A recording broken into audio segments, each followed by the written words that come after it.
Hi everyone, welcome to my YouTube channel. ಎಲ್ಲರೂ ಹೇಗಿದ್ದೀರಾ? ಚೆನ್ನಾಗಿದ್ದೀರಾ ಅಂತ ಅಂದ್ಕೊಂಡಿದ್ದೀನಿ. ನಾನಿಲ್ಲಿ ನುಗ್ಗೆ ಸೊಪ್ಪನ್ನು ಬಳಸಿ ದಾಲ್ ಮಾಡೋದನ್ನು ತೋರಿಸ್ತಾ ಇದ್ದೀನಿ. ಯಾರು ಕೂಡ ವಿಡಿಯೋ ಸ್ಕಿಪ್ ಮಾಡದೆ ಕೊನೆ ತನಕ ನೋಡಿ. ಇನ್ನು ಯಾರೆಲ್ಲ ನಮ್ಮ ಚಾನಲ್ನ ಸಬ್ಸ್ಕ್ರೈಬ್ ಮಾಡ್ಕೊಂಡಿಲ್ಲೋ ಪ್ಲೀಸ್ ಸಬ್ಸ್ಕ್ರೈಬ್ ಮಾಡ್ಕೊಳ್ಳಿ, ಸಪೋರ್ಟ್ ಮಾಡಿ. ಬನ್ನಿ ಹೇಗೆ ಮಾಡೋದು ಅಂತ ನೋಡೋಣ. ಇಲ್ಲಿ ಟೀ ಕುಡಿಯೋ ಲೋಟದಲ್ಲಿ ಅರ್ಧ ಗ್ಲಾಸ್ನಷ್ಟು ತೊಗರಿಬೇಳೆ ತೊಗೊಂಡಿದ್ದಾಳೆ. ನಾನು ಸೊಸೆ ಮಾಡ್ತಾ ಇರೋದು. ಇದನ್ನು ಇವಾಗ ಕುಕ್ಕರಿಗೆ ಹಾಕಿ ಒಂದು ಕಾಲು ಲೋಟದಷ್ಟು ಮೈಸೂರು ದಾಲ್ ಅಂದರೆ ಕೆಂಪು ತೊಗರಿ ಬೇಳೆ ಇದೆಯಲ್ಲ ಅದನ್ನು ತೊಗೊಂಡಿದ್ದಾಳೆ. ಒಂದು ಕಾಲು ಲೋಟದಷ್ಟು ಹೆಸರು ಬೇಳೆಯನ್ನು ತೊಗೊಂಡಿದ್ದಾಳೆ.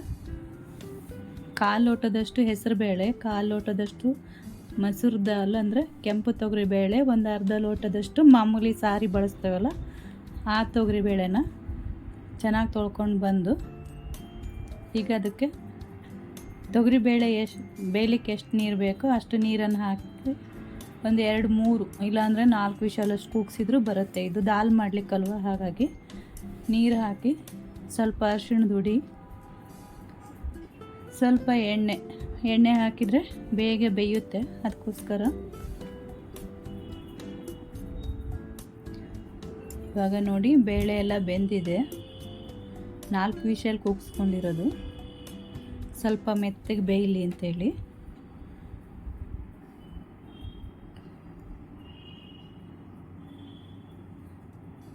ಇದನ್ನ ಇವಾಗ ಸ್ವಲ್ಪ ಸ್ಮ್ಯಾಶ್ ಮಾಡ್ಕೋಬೇಕು. ನೋಡಿ ಎಷ್ಟು ಮೆತ್ತಗೆ ಬೆಂದಿದೆ ಅಂತ. ಇವಾಗ ಇದಕ್ಕೆ ನಾವು ನುಗ್ಗೆ ಸೊಪ್ಪನ್ನು ಬಳಸ್ತಾ ಇರೋದು. ಇವಾಗ ಇದು 1 ಹಿಡಿಗಿಂತ ಜಾಸ್ತಿ ಇದೆ. ಇದಕ್ಕೆ ಚಿಕ್ಕದಾಗಿ ಕಟ್ ಮಾಡಿ ಇಟ್ಕೊಂಡಂಥ 2 ಟೊಮೊಟೊ ಮತ್ತು 1 ದೊಡ್ಡ ನೀರುಳ್ಳಿ, ಕರಿಬೇವಿನ ಸೊಪ್ಪು, ಹಸಿಮೆಣಸಿನ್ಕಾಯಿ ಖಾರಕ್ಕೆ ಎಷ್ಟು ಬೇಕಷ್ಟು ಕಟ್ ಮಾಡಿರೋದು ಎಲ್ಲದೂ ಚಿಕ್ಕದಾಗಿ ಒಂದು ಬಾಣಲಿ ಇಟ್ಕೊಂಡು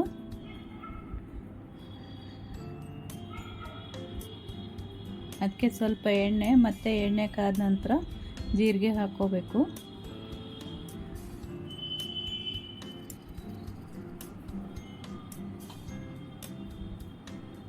ಇವಾಗ ಚಿಕ್ಕದಾಗಿ ಕಟ್ ಮಾಡಿ ಇಟ್ಕೊಂಡಂಥ ಹಸಿಮೆಣಸು,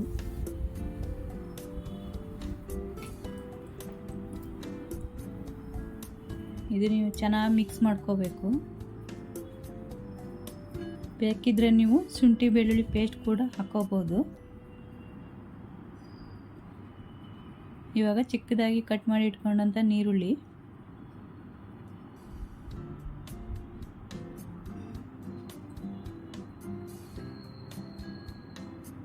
ಅದನ್ನು ಕೂಡ ಮಿಕ್ಸ್ ಮಾಡಬೇಕು.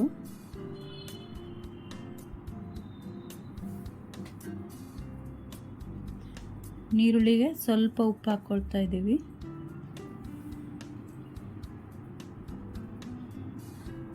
ಇದು ರೊಟ್ಟಿಗೆ, ಚಪಾತಿಗೆ, ಅನ್ನಕ್ಕೂ ಕೂಡ ಊಟ ಮಾಡ್ಬೋದು, ತುಂಬ ಚೆನ್ನಾಗಿರುತ್ತೆ.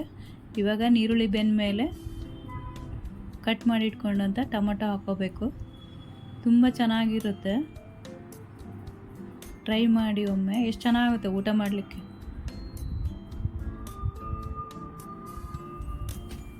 ಇವಾಗ ತೊಳೆದಿಟ್ಕೊಂಡಂಥ ನುಗ್ಗೆ ಸೊಪ್ಪಿದು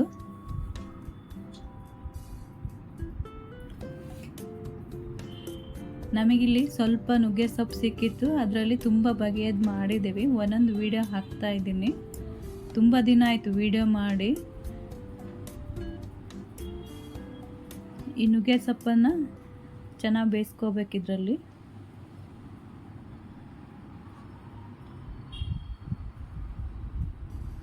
ಇವಾಗ ನುಗ್ಗೆ ಸೊಪ್ಪು ಬೇಯಲಿಕ್ಕೋಸ್ಕರ ಒಂದು ಸ್ವಲ್ಪ ನೀರು ಹಾಕ್ಕೊಂಡಿರೋದು. ನೀರು ಹಾಕಿ ಚೆನ್ನಾಗಿ ಬೇಯಿಸ್ಕೋಬೇಕು.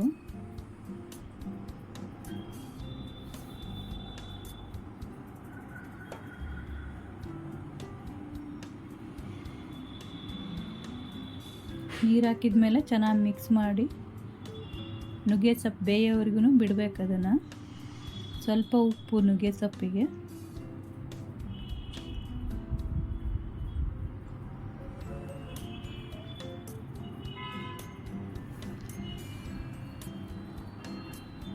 ಇವಾಗ ಒಂದು ಪ್ಲೇಟ್ ಮುಚ್ಚಿಟ್ಟು ಬೇಯೋವರೆಗೂ ಬಿಟ್ಟಿದ್ದಾಳೆ. ಸಲ ಚೆನ್ನಾಗಿ ಮಿಕ್ಸ್ ಮಾಡಿಕೊಂಡು ನುಗ್ಗೆ ಸೊಪ್ಪು ಬೆಂದಿದೆಯಾ ಅಂತ ನೋಡಬೇಕು. ತುಂಬ ಚೆನ್ನಾಗುತ್ತೆ, ರೊಟ್ಟಿಗೆ, ಚಪಾತಿಗೆ, ಅನ್ನಕ್ಕೆ ಕೂಡ ತುಂಬ ರುಚಿಯಾಗಿರುತ್ತೆ ಇದು.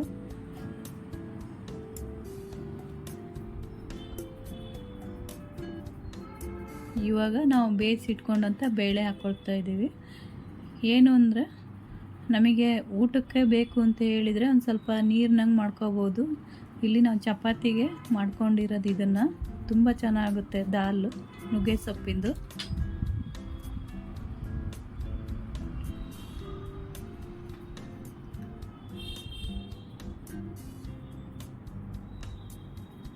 ಇನ್ನೂ ಒಂದು ಸ್ವಲ್ಪ ಟೇಸ್ಟ್ ನೋಡಿ ಉಪ್ಪು ಹಾಕ್ಕೋಬೇಕು.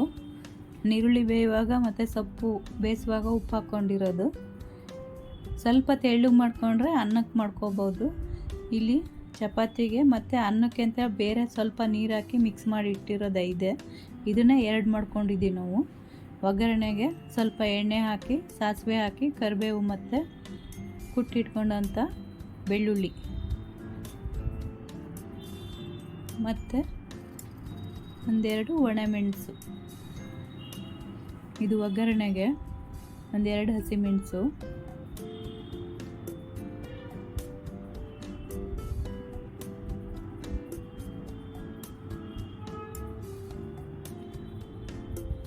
ಇಲ್ಲಿ ನಾವು ತುಂಬ ಗಟ್ಟಿನೂ ಅಲ್ಲ, ತುಂಬ ತೆಳುವೂ ಅಲ್ಲ, ಆ ಥರ ಮಾಡ್ಕೊಂಡಿದ್ದೀವಿ. ಅನ್ನಕ್ಕೂ ಊಟ ಮಾಡ್ಬೋದು, ಚಪಾತಿಗೂ ಕೂಡ ತಿನ್ಬೋದು. ನಾವು ಚಪಾತಿ ಮತ್ತು ಅನ್ನಕ್ಕೆ ಮಾಡ್ಕೊಂಡಿರೋದು ಇದನ್ನು ಮಧ್ಯಾಹ್ನ ಊಟಕ್ಕೆ ಅಂತೇಳಿ. ಲಾಸ್ಟಲ್ಲಿ ಸ್ವಲ್ಪ ಕೊತ್ತಂಬರಿ ಸೊಪ್ಪು ಎಲ್ಲ ಹಾಕಿ ಚೆನ್ನಾಗಿ ಮಿಕ್ಸ್ ಮಾಡಿ ಕುದಿಲಿಕ್ಕೆ ಬಿಡಬೇಕು.